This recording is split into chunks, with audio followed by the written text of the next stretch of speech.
Hi everybody, welcome back to Jenkins Boat Works. I am Chuck Jenkins. In this video we continue working on our Yukon Racing Kayak build. We are making big progress. In the last video we got most of the molds cut out and most of the strong back set up, and this time we're going to concentrate on fitting the bow and the stern molds. These are extra pieces that attach to the strong back and then give us our overall length. And so some of it's a little bit tricky, but we've managed to get it figured out and got some big progress to share. So we're glad you're here. If you would happen to be new to the channel, welcome. And if you're looking for a boat build, hopefully this will scratch the itch. I believe this is the second episode, and there is a playlist. So if you missed the first episode, you can go back and look at that. We'll link the playlist in the description, video description down below, and also at the end of the video. So if you haven't yet subscribed, please consider doing so. And if you subscribe, click the little bell so you get notifications on future videos, because there's going to be a lot more coming. So we're super excited about this. If you haven't seen any of this yet, this is a custom build of a Yukon Racing Kayak, which is a Nick Schade design from Guillemot Kayaks, and we're doing this for a friend who is going to use it in the MR340. So anyway, pretty exciting stuff. Let's jump in and show you how much more work we're getting done.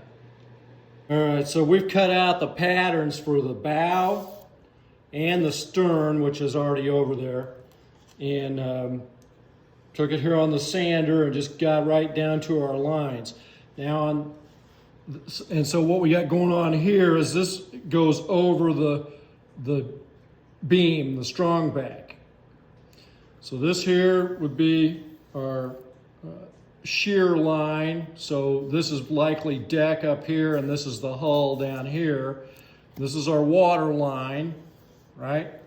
And then it shows here, depending on what size strips you're using, if you're using 1/4 inch or 1/8 inch or 3/16. So if we're using 1/4 inch strip on the bottom, which I plan to, we'll need all this out here. So I'm going to cut this deal off here. And so anyway, so the idea is then we cut that out, and then this is a pattern we put on a piece of cedar or pine or some kind of wood that we would have that we can use to make an inner stem, and then we'll have to bevel this down to a point in the middle of this, but not this, the piece that we make for it. So anyway, it's coming on now. This fits nicely on here. I'll show you what I mean. So here's our strong back. So then, of course, we got it upside down because we're going to do the bottom first. So I got to remember to put this on here like this. So that fits on there, and then this next frame is right behind there. Now, okay, so I have this temporarily clamped on here, and this form 190 just butts right up at the end of where this attaches on the strong back. There's a very, very thin little piece down underneath here. If I didn't have this clamped, it would probably snap off of there. Now, form 200, that's one that would be 10 inches back from 190, so right about here. We did a good job cutting this out. And you see it had a center line. I have now drawn 2 lines on either side of the center line that are 1/8 inch apart. So the idea is that we're going to cut on these 2 lines here and take that 1/2 inch out of the middle of that. Then we're going to take those 2 half pieces and glue on each side of this. So that's slightly terrifying. I actually went over on a plain piece of paper and drew out this shape in case I screw up and can't cut a straight line. But we'll take it to the bandsaw with a thick blade and see if I can get it to where we get 2 equal halves here that we can then glue up on here. We're going to cut right down these lines here and see if we can get two equal halves.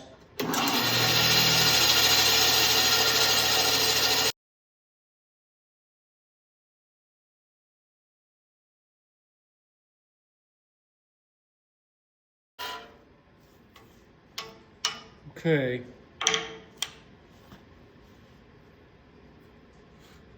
Pretty good. We'll be able to glue that together on the sides of that. Okay, I had a little minor screw up. This is my transom. And the transom piece actually becomes a part of the boat. And I cut it out, glued it on and cut it out on this MDF. So I have now traced this pattern onto some plain paper and glued it to a 1/2 inch thick piece of mahogany. And so this now we're going to cut out, and this will become actually a part of the boat. So I'm glad that I figured that out. The other thing that I'm doing is trying to use a existing rudder. And this was the bracket that was on another boat. And somebody had welded this bracket here just so that they could put 4 screws in here to hold it more securely. It came off of a Necky Luxia boat. So I'm thinking, just this isn't gonna, I mean, I could probably drill 4 holes in there, but that's really gonna play hell with the integrity of it. And I think that we can get away with 2. So I think I'm gonna try to drill this original bracket and go through the metal. We'll still keep this part. I'm not gonna try to take the weld apart, but I think we can put it on with 2 screws here, and then be able to mount it on here a little more easily, and without, you know, sacrificing the integrity of the wood. So that's my thought at the moment. Let's cut this dude out.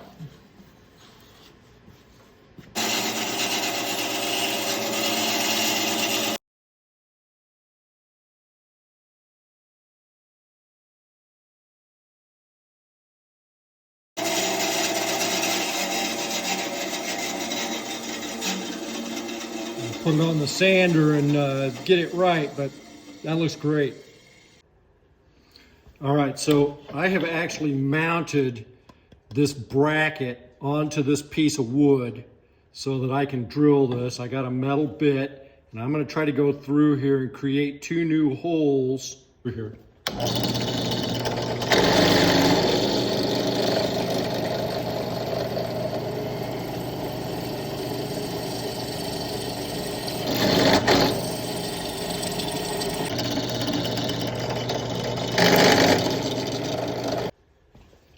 Okay, so we'll take this loose off of here and then see if it's going to fit on the transom. Because then we're going to drill holes in the transom. Hang on.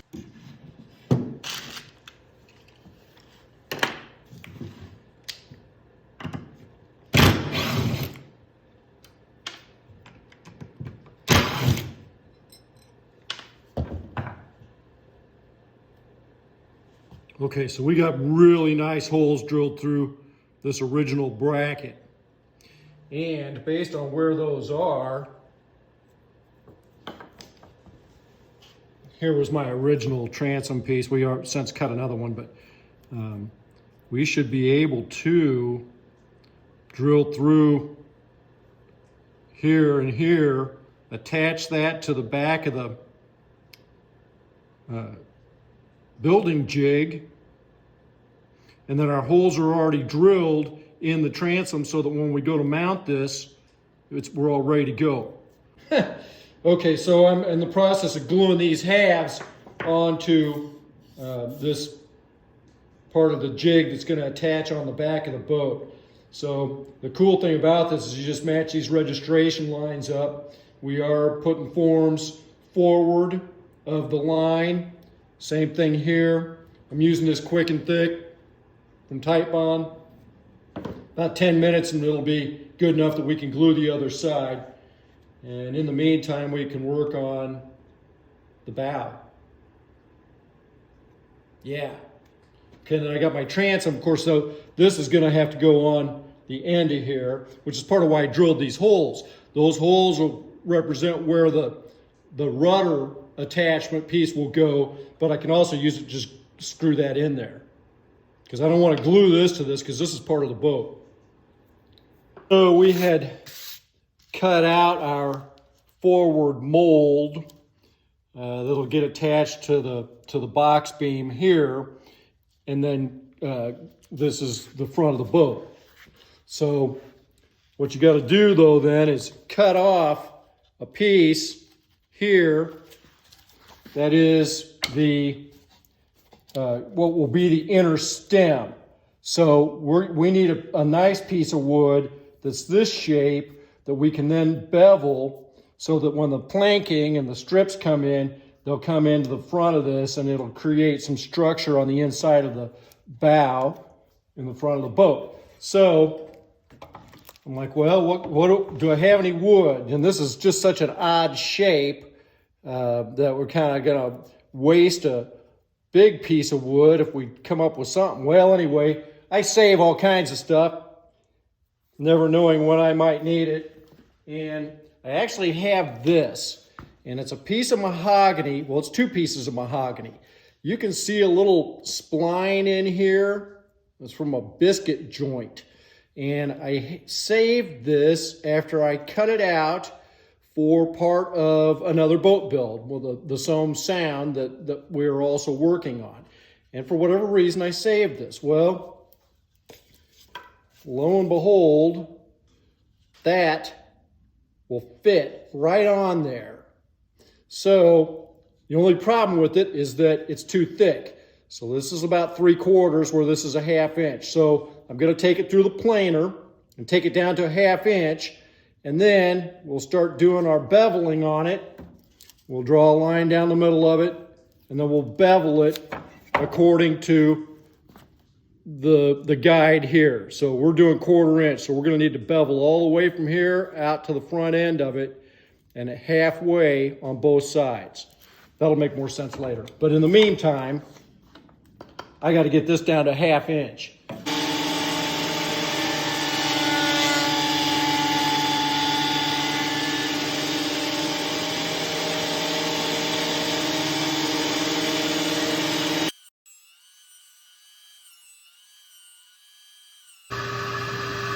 We're just a hair over 1/2 inch. I'm gonna leave it like that. Yeah, we're good.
All right, that took a minute. I didn't get it down to a sharp point, but there's probably only about a 1/16 of an inch here. So those strips should lay pretty fair on there. If I start laying them on there and they're not laying right, we can always take off a little bit more.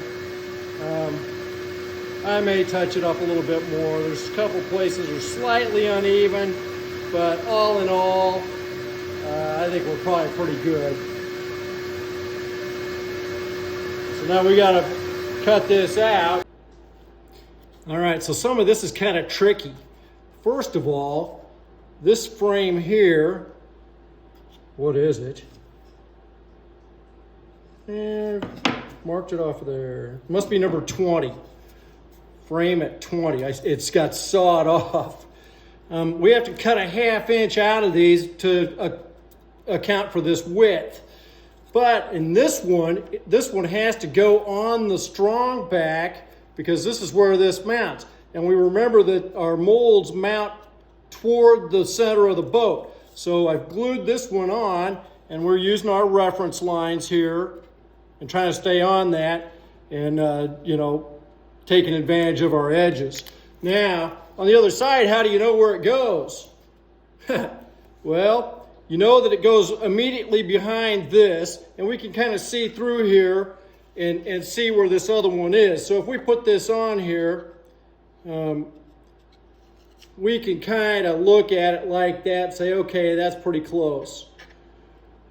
Okay, so that one's relatively easy. Now on this one up here, there's no way to tell on the other side there where that goes, so I've just extended a pencil line over the top and the bottom, right there, and then I just connected the dots and drew a line here. So now I should be able to take this piece and put it on here and see if I'm in between those lines, if that looks right.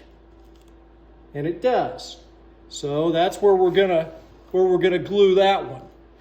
So I still have to glue this one and this one, and then we got our inner stem fashioned, and then we will just basically tape it onto the front of here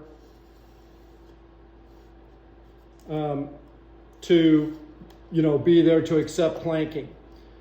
So I had a real difficult time getting that to match up exactly, but I believe we're close enough. And I just want to make sure that it looks like it's right in line there. We're using the Tight Bond Quick and Thick, so I think we're pretty good there. I have to keep in mind that we're in 3D there. That beam, the strong back beam, has to come down through here, but it also has to go in here. So that's kind of tricky. I don't want to cover up those lines. This one I can't really see what's going on the other side.